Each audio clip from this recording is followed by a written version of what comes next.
Hello and welcome friends, sports 9 में आपका स्वागत है। सिडनी में डे 2 था टेस्ट मैच का, बड़ा इंटरेस्टिंग डे था और इस डे ने ये तय कर दिया कि ये टेस्ट मैच बहुत मुश्किल ही चौथे दिन तक जाएगा। ठीक है, ये चीज़ जो है वो क्लियर यहाँ पर नज़र आ रही है।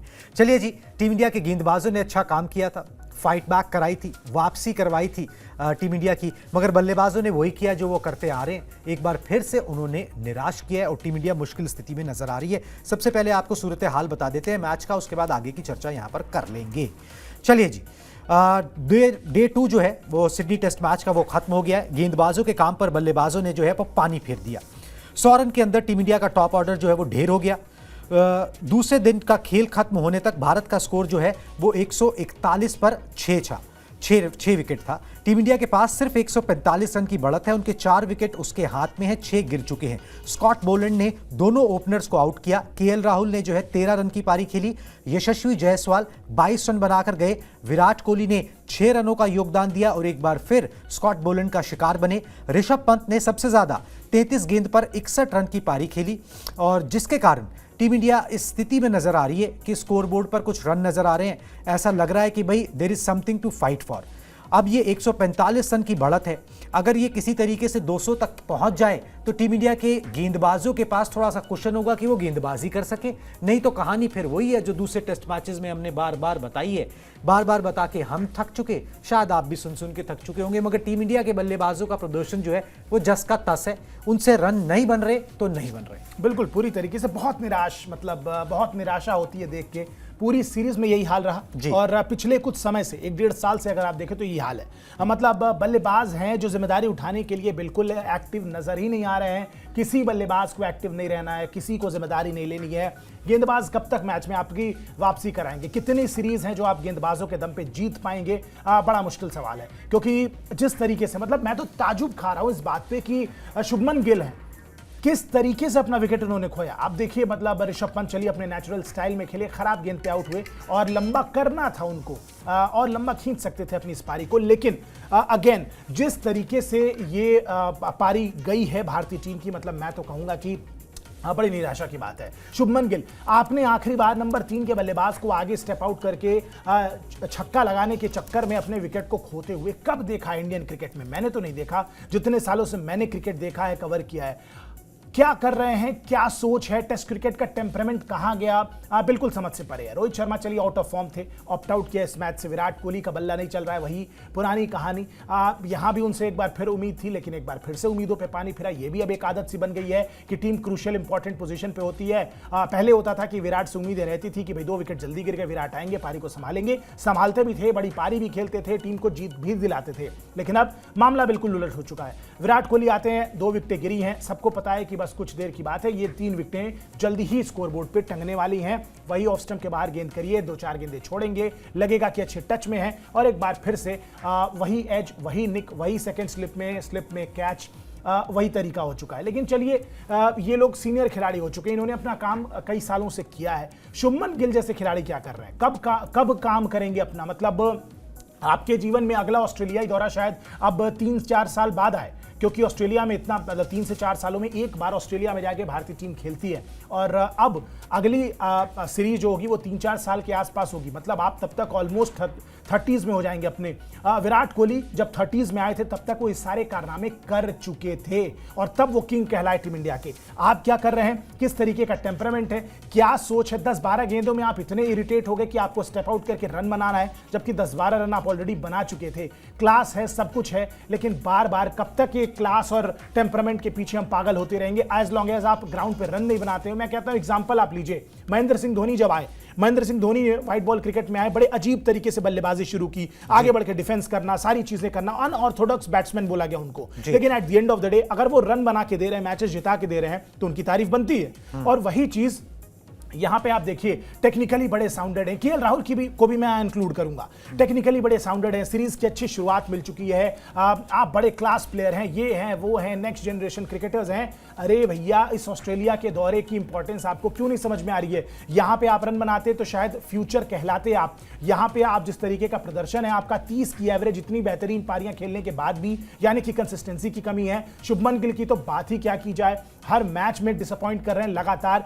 अभी तक 35 टेस्ट मैच खेल चुके और विदेशों में जितनी खराब प्रदर्शन है इनका, मतलब मुझे लगता है कि बड़ा ही कमजोर आंकड़ा है उनका नंबर 3 के बल्लेबाज होने के नाते। और अगर इस तरीके का रहा तो आप शायद 25-26 साल की उम्र में अगर ड्रॉप हो जाते हैं टीम से तो फिर आप किस तरीके से कमबैक करेंगे आप ही जानिए, क्योंकि लाइन में बहुत सारे लोग लगे हैं। मतलब मैं कहता हूं उस अभिमन्यु ईश्वरन ने क्या गलत किया है कि वो इतने साल से लगातार डोमेस्टिक में रन बना रहे हैं और उनको टीम में सेलेक्ट नहीं किया जा रहा है। सरफराज खान इतने सालों से रन बना के टीम में पड़े हुए हैं, उन खिलाड़ियों को भी तो मौका चाहिए और अगर आप ऐसे मौकों पे नहीं खड़े उतरेंगे तो बिल्कुल उनको मौका मिलना चाहिए।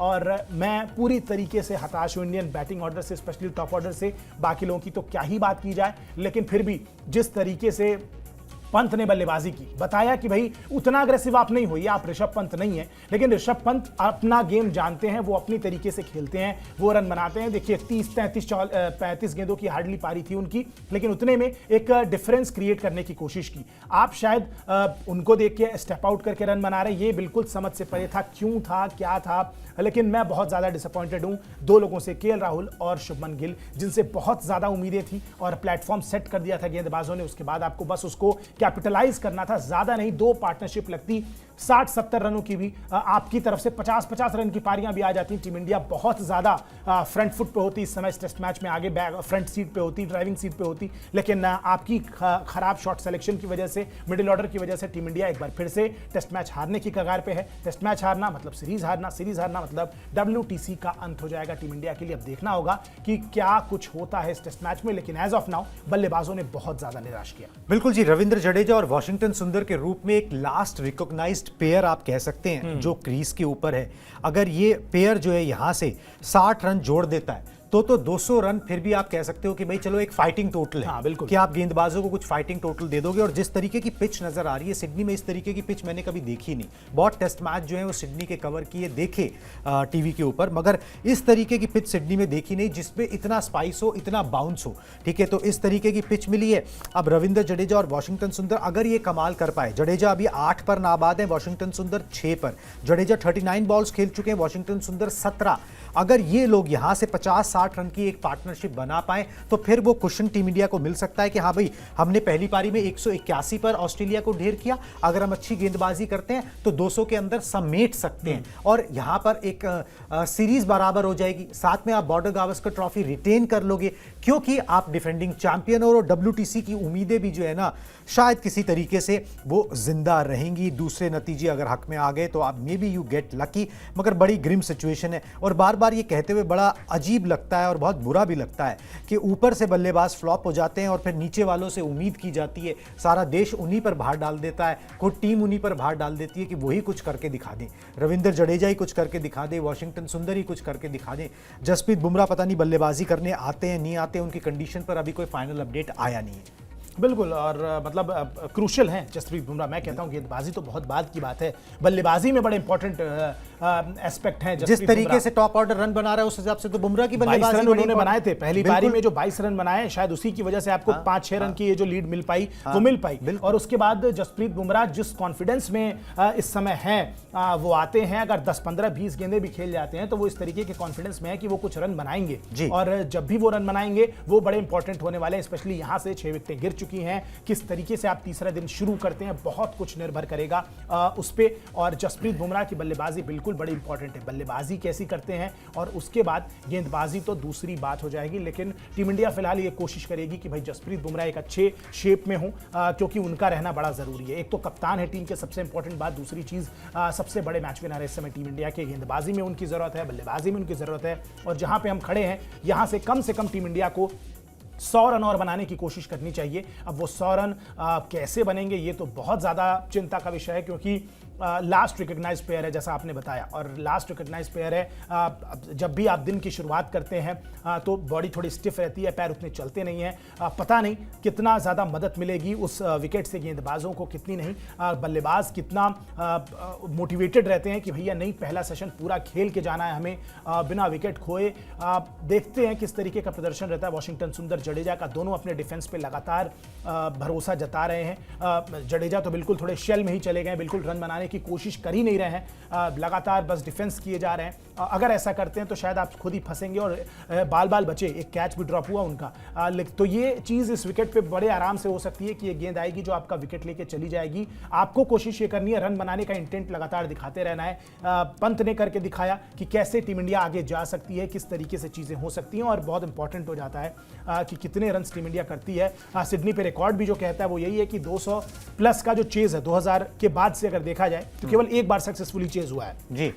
4 बार मैचेस ड्रॉ रहे हैं। हाँ। कुछ 7-8 मैचेस जो हैं वो हार गए। एग्जैक्ट रिकॉर्ड मैं आपको नहीं बता सकता। हाँ। बट कुछ ऐसा ही रिकॉर्ड था मोर और लेस। बिल्कुल। अभी यहाँ पे देखिए ड्रॉ की संभावना ना के बराबर इसलिए क्योंकि दूसरा दिन खत्म हुआ है, ठीक है, और रिजल्ट तो आना ही है। बिल्कुल जी, बारिश की कोई ऐसी संभावना यहाँ पर नजर नहीं आ रही है। तो रिजल्ट इस टेस्ट मैच का आना है वो टीम इंडिया के हक में आएगा, टीम इंडिया के खिलाफ आएगा। सीरीज बचेगी नहीं बचेगी, ऑलमोस्ट थर्ड डे जो है ना वो पिक्चर क्लियर यहाँ पर हो जाएगी। डिपेंड ये करता है कि टीम इंडिया की जो लास्ट रिकॉग्नाइज जोड़ी है और जो पुछल्ले बल्लेबाज हैं वो कितने रन जोड़ पाते हैं। उसके बाद गेंदबाजों के ऊपर दोबारा से दारोमदार आ जाएगा। अगर ये सीरीज ड्रॉ रही तो फिर गेंदबाजों को सलाम करना चाहिए, बल्लेबाजों को उठ के, क्योंकि पहले टेस्ट मैच से लेकर आखिरी टेस्ट मैच तक अगर टीम इंडिया को किसी ने बचाया तो वो गेंदबाजों ने और जसप्रीत बुमराह ने, बाकी सब ने, बल्लेबाजों ने जो है वो निराश ही यहां पर किया है। चलिए जी, अब आपको गेंदबाजों के प्रदर्शन का भी दिखा देते हैं किस तरीके से उन्होंने प्रदर्शन किया। दूसरे दिन उन्होंने टीम इंडिया की वापसी कराई, ऑस्ट्रेलिया की टीम को 181 पर ऑल आउट किया। मोहम्मद सिराज और प्रसिद्ध कृष्णा ने मैच में 3-3 विकेट निकाले। बुमराह ने पहली पारी में 2 विकेट निकाले। नीतीश कुमार रेड्डी को सिडनी में 2 कामयाबी मिली और टीम इंडिया ने पहली पारी में 185 रन बनाए थे। तो 4 रन की बढ़त जो है वो इंडियन टीम को यहां पर हासिल हुई थी। गेंदबाजों ने अपना काम जो है बखूबी किया जैसे हम बता रहे हैं, मगर it's the batsman which is the problem, जो वो रन नहीं बना रहे, उनसे रन नहीं बन रहे किसी भी तरीके से। इसलिए ऋषभ पंत को फिर खुला लाइसेंस दिया गया कि आओ अपने आप को एक्सप्रेस करो, जो बना जाओगे वो बोनस होगा, और वही हुआ भी। वो अपने अंदाज में खेले, लगभग 200 के स्ट्राइक रेट से खेले। अगर वो 61 रन माइनस कर दो तो सिचुएशन दूसरे दिन ही क्लियर हो गई थी। उसमें तीसरे दिन की भी जो है ना वो जरूरत सिर्फ फॉर्मेलिटी की रह जाती, उसमें कुछ बच नहीं जाता। चलिए जी, जसप्रीत बुमराह पे आपको अपडेट दे देते हैं। जसप्रीत बुमराह के दिखा दें जी। जसप्रीत बुमराह सिडनी टेस्ट में चोटिल हो गए।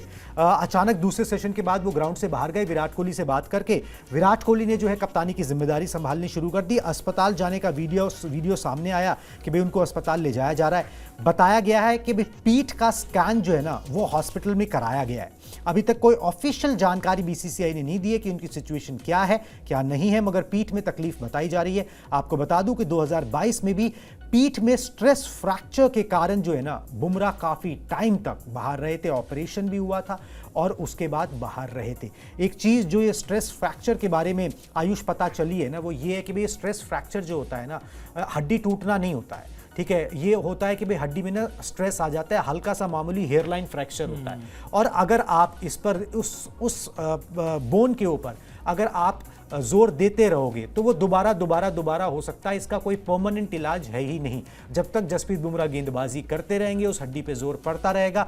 खुदा ना खास्ता अगर ये कुछ बड़ा हो गया तो ये टेस्ट मैच भी गया और बुमराह भी लंबे समय के लिए बाहर हो सकता। बिल्कुल, और ये टीम इंडिया बिल्कुल अफोर्ड नहीं कर सकती जिस तरीके की हालत टेस्ट टीम की चल रही है। ये हालत होगी तो इंग्लैंड में क्या होगा बिना बुमराह के, मैं तो ये सोच चैंपियंस ट्रॉफी में ही क्या होगा, चैंपियंस ट्रॉफी में क्या होगा। बहुत बड़ा टूर्नामेंट है, शायद विराट और रोहित का तो आखिरी आईसीसी टूर्नामेंट बोला जा रहा है जो शायद वो खेलेंगे। T20 फॉर्मेट से रिटायर कर ही चुके हैं, यानी कि इसके बाद कोई बड़ा टूर्नामेंट उनके लिए या तो WTC का अगला फाइनल होगा जो बहुत दूर की बात है, और अगला वर्ल्ड कप 2027 में होगा, वो भी बहुत दूर की बात नजर आती है। तो कहीं ना कहीं बहुत कुछ निर्भर करता है कि चैंपियंस ट्रॉफी में टीम इंडिया कैसा करती है और कैसा करेगी, वो बुमराह पे बहुत कुछ निर्भर करता है। बुमराह अगर अच्छे शेप एंड साइज में रहेंगे तो बहुत कुछ कर सकते हैं।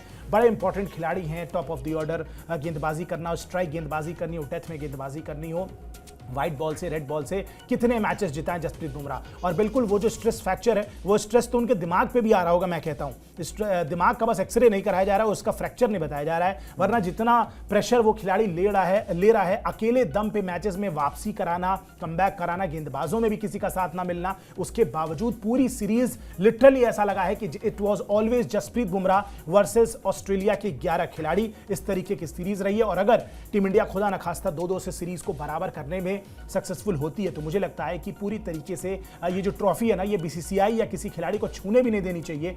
ये सीधे सीधे जसप्रीत बुमराह के घर में ले जाके रख दीजिए आप। जिस तरीके का परफॉर्मेंस उनका इस सीरीज में रहा है, 33 विकेट एक सीरीज में लेना, अभी एक पारी बची हुई है। अगर बेहतरीन गेंदबाजी की, you never know, 7 wickets if he can take, 40 विकेटें एक सीरीज के आसपास लगभग भी उसके पहुंचना बहुत बड़ी बात होगी। लेकिन डिपेंड करेगा गेंदबाजी करते हैं नहीं करते हैं, कितनी इंपॉर्टेंट वो चोट है, कितना बड़ा मसला है। बड़े इंपॉर्टेंट खिलाड़ी हैं और सबसे बड़े मैच विनर आज की डेट में अक्रॉस फॉर्मेट टीम इंडिया के लिए कोई है तो वो जसप्रीत बुमराह ही है। और कितना प्रेशर लें ये तो बुमराह ही जानेंगे। बिल्कुल जी, बुमराह कितना प्रेशर लें वो बुमराह ही जानेंगे, मगर टीम इंडिया जो है वो परेशानी में। और एक चीज़ हम ज़रूर जानते हैं जसप्रीत बुमराह को देखते हुए कि कैप्टेंसी को वो रिलिश करते हैं। इस पहले मैच में कप्तानी की थी, टीम को जीत मिली थी। ये आखिरी टेस्ट मैच है, बहुत इंपॉर्टेंट टेस्ट मैच है।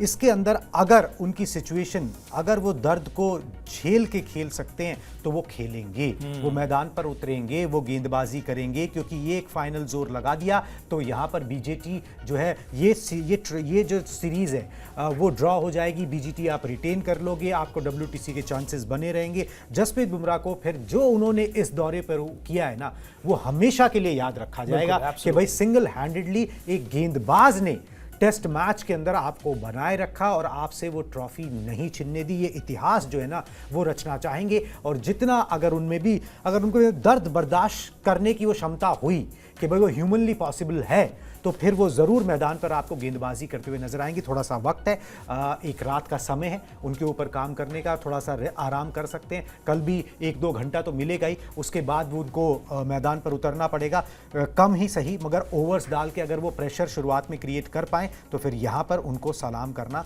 बिल्कुल यहाँ बनेगा। चलिए जी, अब बात करते हैं रोहित शर्मा की।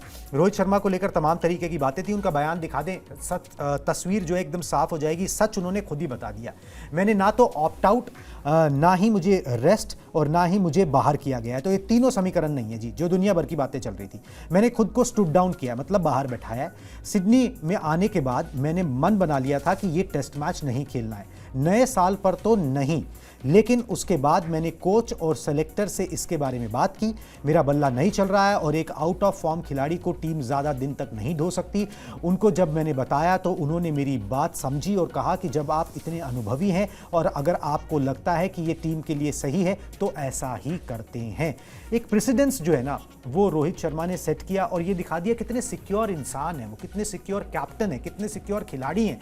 इनसिक्योरिटी से नहीं घिरे हुए। कोई कप्तान कोई अपने आप को रणभूमि से बाहर बैठा लेना तो उसके बाद टीम जो है वो लड़खड़ा सी जाती है, उसके बाद वो कप्तान कमज़ोर कहलाया जाता है। मगर उस कप्तान ने देखा कि अभी मेरे पास वो जोर नहीं है कि मैं रणभूमि में उतर के टीम के काम आ सकूं, तो मैं एक बैक स्टेप ले लेता हूं, किसी दूसरे को अपनी जगह पर खेलने देता हूं। और तमाम जो बातें चल रही थी उनको रेस्ट कर दिया। जो भी कंट्रोवर्सीज थी, जो रिपोर्ट्स आ रही थी कि भाई गंभीर ने ये कह दिया, वो हो गया, उन सब पे उन्होंने विराम लगा के अपना कद ऊंचा कर लिया। बिल्कुल पूरी तरीके से बड़े खिलाड़ी हैं, इसमें तो कोई दो राय है ही नहीं। आपके लिए वर्ल्ड कप विनिंग कैप्टन है 6 महीना पहले, 6 महीना पहले, बहुत पुरानी बात नहीं है। 2024 में हम इतने खुश थे कि भाई 2024 कमाल का साल है, हमने वर्ल्ड कप जीत लिया और एंड थोड़ा सा उतना जैसा चाहते थे वैसा नहीं हो पाया, उतना बेहतर। लेकिन फिर भी रोहित शर्मा ने जो किया है या जिस तरीके के वो खिलाड़ी हैं, जिस तरीके के कप्तान है, कितनी बार देखा गया है कि वो अपने यंग लड़कों को लेके एक साथ आगे बढ़ने, वो लीडरशिप स्किल है उनके अंदर। शायद तभी 5 IPL ट्रॉफीज जीती हैं, शायद तभी वर्ल्ड कप जीता,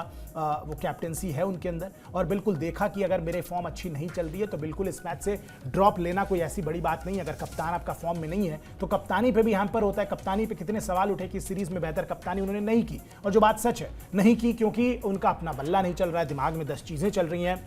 बेहतर फॉर्म में नहीं है तो बेहतर कप्तानी भी नहीं हो रही है, बेहतर डिसीजन मेकिंग भी नहीं हो रही है। तो इससे बेहतर है कि आप रेस्ट लीजिए। नए खिलाड़ी जो शायद थोड़े से बेहतर टच में हैं आपसे, वो कुछ काम करें, वो कुछ रन्स बनाएं, उनको एक मौका मिले ऑस्ट्रेलिया में खेलने का, कुछ साबित करने का, क्योंकि रोहित शर्मा ने बहुत कुछ साबित ऑलरेडी कर दिया है इंडियन क्रिकेट के लिए। जो नई खिलाड़ी है उनके लिए साबित करने का एक बहुत अच्छा मौका है। इसीलिए रोहित शर्मा ने डिसीजन लिया और अच्छी बात है जिस तरीके से उन्होंने बोला कि भाई मैं कहीं नहीं जा रहा हूँ, मैं अभी इधर ही हूँ और अभी मैंने कुछ नहीं सोचा है, लेट्स सी आगे क्या होता है। है। मुझे नहीं पता अगले 4-6 महीने क्या होने वाले हैं, लेकिन जैसे भी होंगे वो आप तक बात पहुंचेगी जरूर। तो एज ऑफ नाउ काफी सिक्योर लगे, कोई परेशानी में नहीं लगे, कोई शिकन नहीं थी उनके चेहरे पे कि भाई मुझे ड्रॉप किया गया या मैं ऑप्ट आउट कर रहा हूं या ये टेस्ट मैच नहीं खेल रहा हूं, खराब फॉर्म से जूझ रहा हूं। और मुझे लगता है कि जिस तरीके के खिलाड़ी वो हैं वो दोबारा से ग्राइंड इन करेंगे और दोबारा से ग्राइंड करके कमबैक करने की कोशिश करेंगे, और वो जो एक कमबैक होगा वो बहुत ही लीथल होने वाला है। बट देखना दिलचस्प होगा कि रोहित शर्मा का कमबैक किस तरीके से होता है। क्या व्हाइट बॉल फॉर्मेट में कुछ रन्स बनाएंगे, क्या व्हाइट बॉल फॉर्मेट में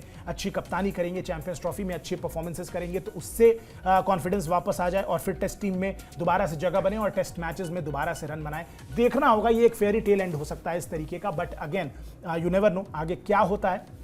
बहुत कुछ डिपेंड करता है रोहित शर्मा के माइंडसेट पे और उनकी बल्लेबाजी पे। अगर रन्स आएंगे तो वो 38 से 40 तक भी खुद को खींच सकते हैं, खेल सकते हैं, और क्या पता यू नेवर नो अगला वर्ल्ड कप भी खेल के जाएं अगर अच्छे टच में तब तक रहे तो। बट ये बहुत दूर की बातें हैं, अभी उसमें 2 साल से ज्यादा का वक्त है, वहां तक नहीं जाना चाहिए। रोहित शर्मा का बल्ला कितना चलता है उस पर डिपेंड करेगा कि वो कप्तानी टीम इंडिया की करते हैं, टीम में रहते हैं या नहीं।